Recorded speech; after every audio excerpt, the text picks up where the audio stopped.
You're listening to the Downeast Mike podcast, the quirky little podcast from Maine.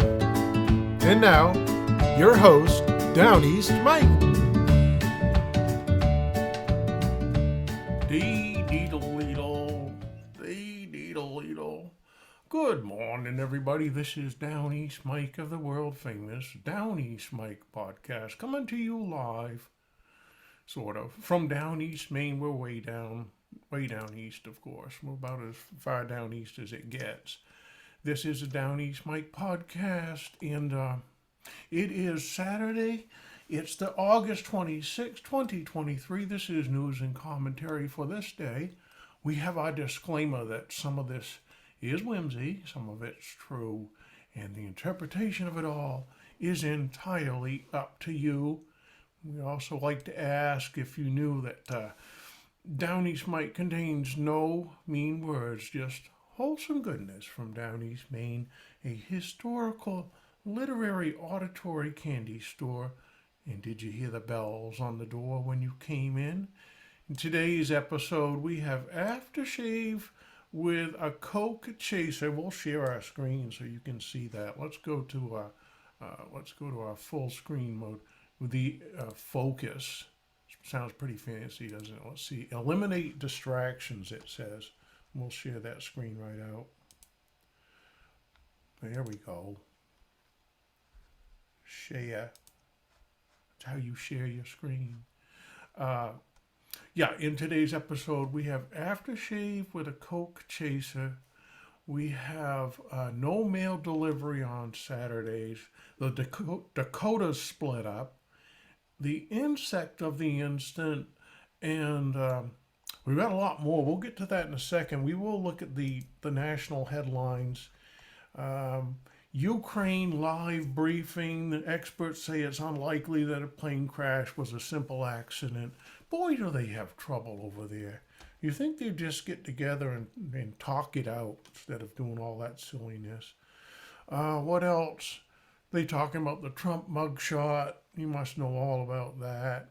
Biden was booed by onlookers. Of course he was.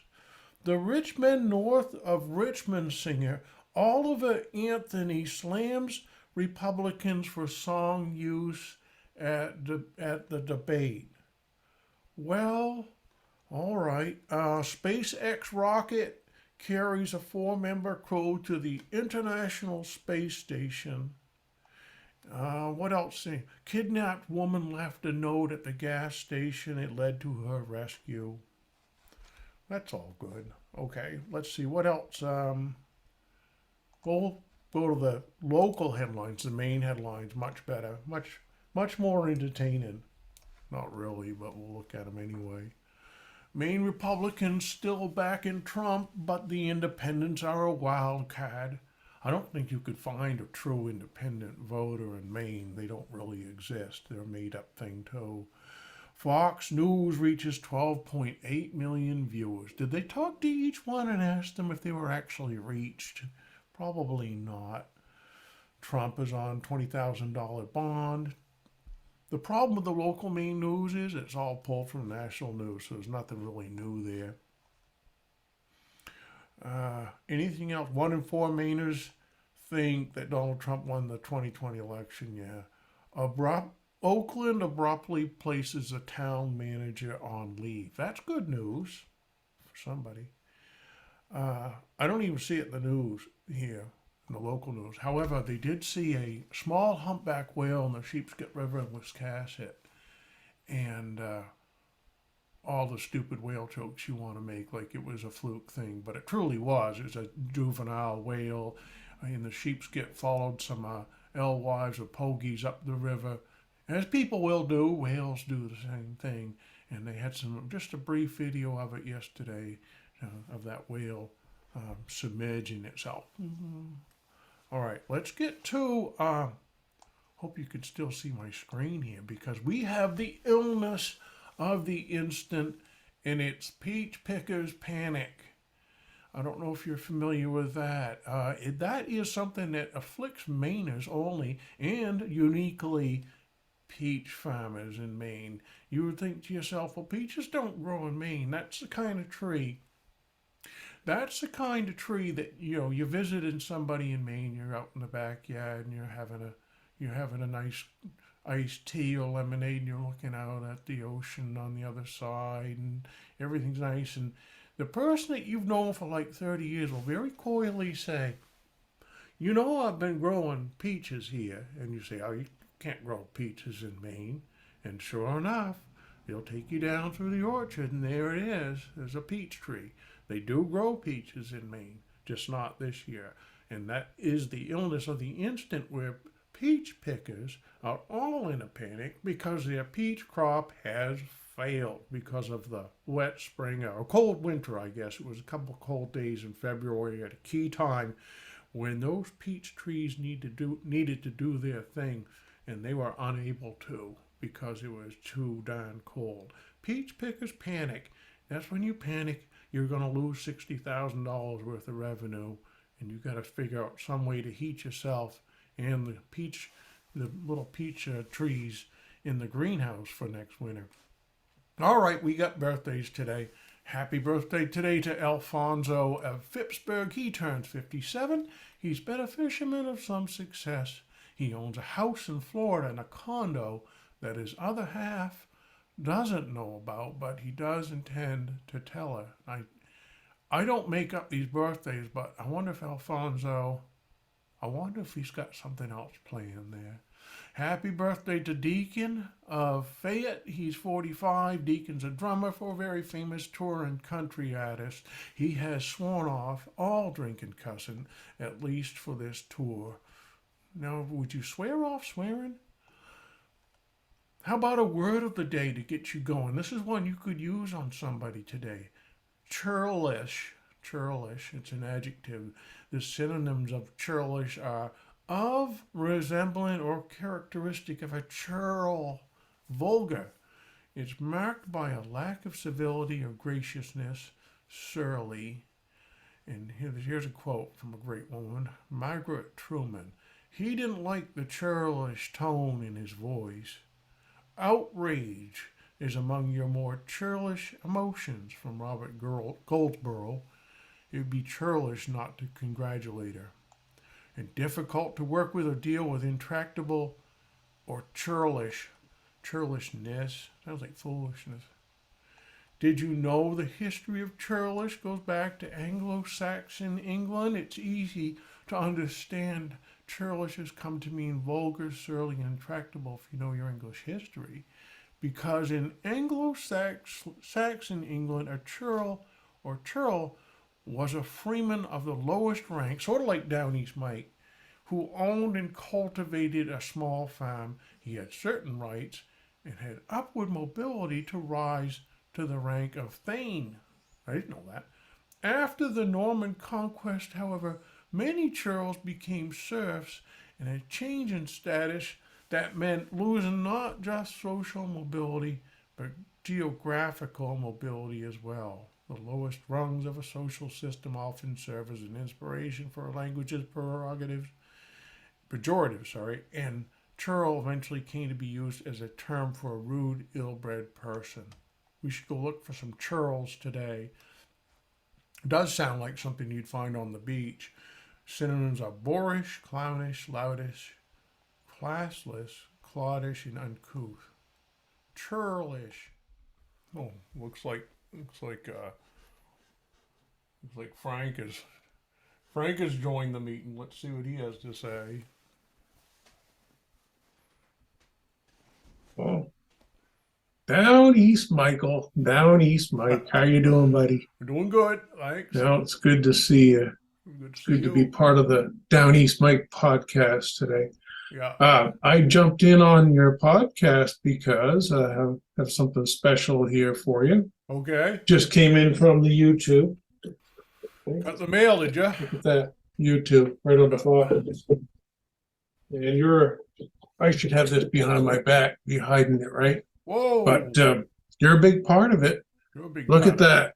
100,000 subscribers. I didn't even know there were that many people in Maine, let alone that many subscribers. There's not. But you're a big part of that Downeast Mike. So are you.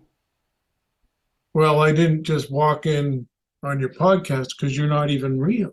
You're not real. I mean, if you were real, I would have. You're not real. You're just a made-up guy. We love you anyway. You're made up. But thank you, everyone who's listening, and appreciate it very much on the behalf of the Downeast Mike Productions. Thank you for making our podcast. I like the way it drops out. Typical internet.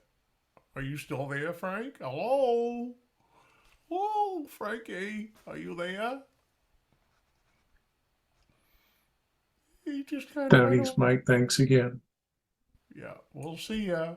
We'll see you, buddy. All right. Okay, rolling it back to 1977. You see this gentleman here is John Collins, and he is, or was from New Haven, Connecticut, the first man in the United States to become a certified midwife. He says people have trouble figuring out what to call him. I get mid-hubby and nurseman, he says. We had to do air quotes on that. A mid-hubby. He looks happy enough. He's got a baby there. Could be a doll, though, right? 1977. Supplies of lotions were restricted. Look at this writer. Esther Crandall. Esther. I don't know how you would say that if you had a speech implement.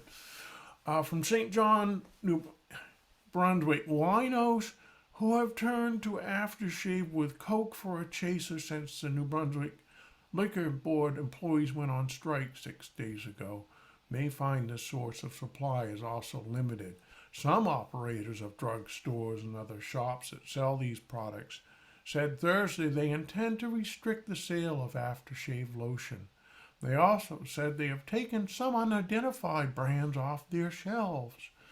Since members of Local 963 Canadian Union of Public Employees went on strike last Saturday morning, some of these stores claim they have run out of certain brands of aftershave such as Aqua Velva, which appears to be the most popular. English Leather was another brand that was mentioned. Now, I used to have a bottle of English Leather on my bureau, and no matter how much of that stuff I'd slather on, I could never empty the bottle. It was like a genie bottle. It would refill itself. I never thought about drinking it, and certainly not with Coke. My goodness, it was bad enough putting it on your skin and watching the animals run away from you as you went down the street. It was a good bug spray, though. The store operator said sales of other products known to contain alcohol have also increased, but as far as rubbing alcohol, they said customers have to show good reason at any time for buying this product. What do you want to use that rubbing alcohol for? Police said Thursday the sudden rise in aftershave sales indicated bootleggers here have run dry. One man was fined $2,000 earlier this summer when he was convicted of bootlegging and said bootleggers could always go to another province to restock. And it kind of goes on from there. You don't want to drink that stuff, especially you chase it down with Coke. We have a story here about mail delivery. I thought this was kind of consistent. Or going the other way, the Postal Service said Thursday it's delaying moves to eliminate Saturday mail delivery to allow time for a study of whether the public actually wants it retained. And they were looking at shutting that down. We intend to do a comprehensive study of what the public wishes with regards to a 6-day delivery. And of course, today, those poor guys and gals are out there 7 days a week, and you chase them down the driveway and say, I don't need this box of candles from Amazon. I don't have to have this today on Sunday. You can deliver it next week. But I guess it's a moneymaker for them. If you can see my screen here, we also have the 4-cylinder, 4-speed Gremlin. Gosh, do I want to get in that car and go for a drive. Dressed like this, I'd fit right in. Now you can have your economy and performance too. We can say a lot of good things about the new standard Gremlin engine and transmission, but the EPA and Car and Driver have already said them for us. Look at that Gremlin, lightweight, up-to-date design. The ratios are perfect, and the shifter is as tight as a rifle bolt. It's a kind of gearbox that would do any sports car justice. Car and Driver also said about the Gremlin, the four-cylinder engine thoroughly revamps the Gremlin's whole personality. Just craziness. That was the Gremlin. We found the bestsellers list here. Let's look. The Thornbirds, this is 1977. The Thornbirds, The Crash of 79. Don't know that one. Illusions, Delta of Venus, Oliver's Story, Condominium, Full Disclosure by William Safire. We have Falconer. I just coughed and I apologize for that. Doing it on live TV is so embarrassing. Nonfiction, Your Erroneous Zones by Wayne Dyer. He was one of those guys that was sporting around, giving us all kinds of advice. The Book of Lists by David Walensky, Irvin Wallace, and Amy Wallace. They like to get together and write books, don't they? Looking Out for Number One, Dragons of Eden, Vivian Leigh, The Camera Never Blinks by Dan Rather. Dan Rather, he's still around. It Didn't Start with Watergate. The Grass is Always Greener Over the Septic Tank by Irma Bombeck. Do you suppose she's ever dug up a septic tank? Okay, we're going to go back to 1885, Lewiston, Maine.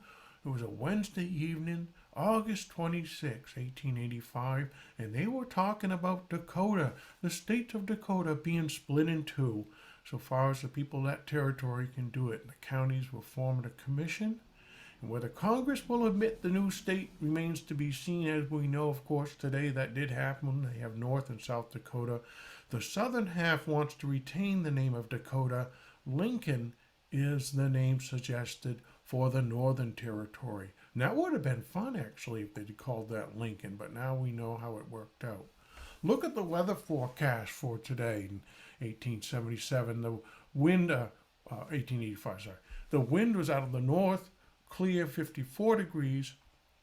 In New York, it is clear, cool, with a wind out of the northwest at 56 degrees.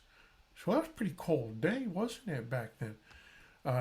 Story about the coast of Labrador, of course, greatly impoverished place. How many trees growing there?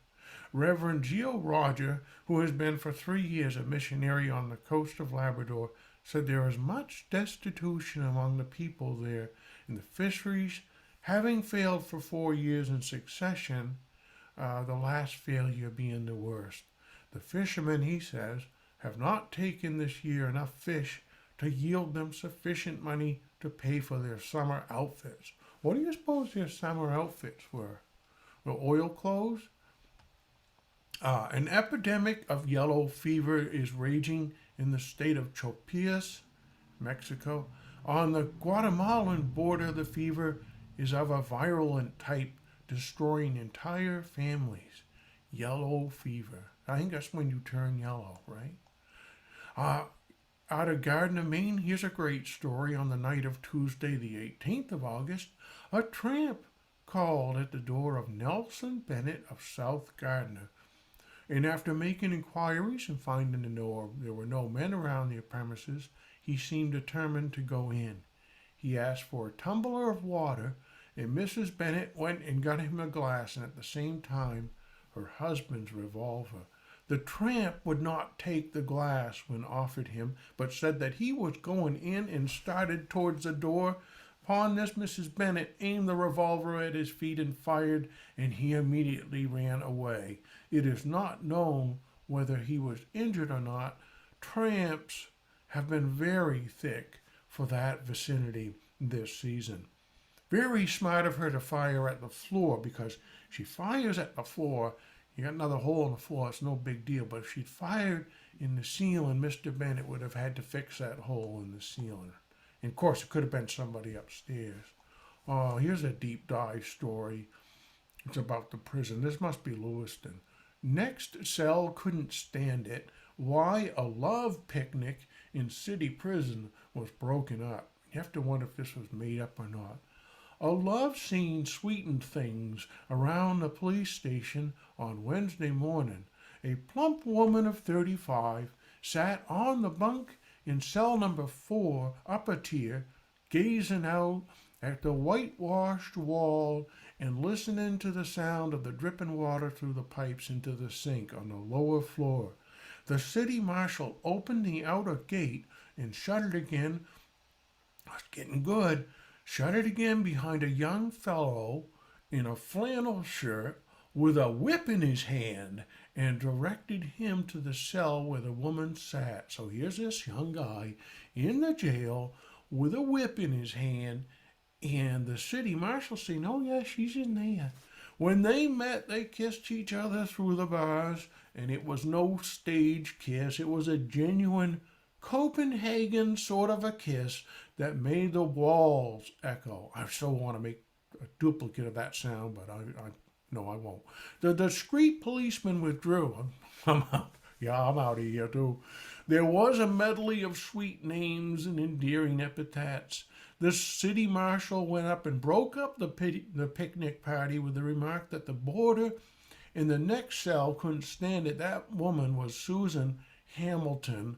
Officer Metcalf took her in Tuesday night on the street in an intoxicated condition. She is a good-looking woman. The man with the whip belongs in Farmington and offered $50 for her release. What a considerable sum of money back then. Who knows how much she was actually worth? He left regretfully and promised to see her through the trial. I'll stand by your side. After he had gone, the woman hummed a song, lit a match, and in less than 2 minutes was smoking a cigar, the smoke of which curled out into the corridors. Oh, to have gone back in time and be a fly on the wall in that jail cell. It is time for the insect of the instant, and today we are looking at the Proberry Blue butterfly. Try to read this. Plebadus impetri.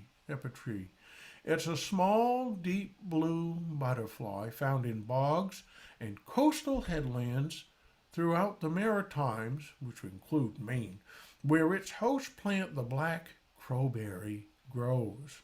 Sounds like a bluegrass rock band, the Black Crowberries.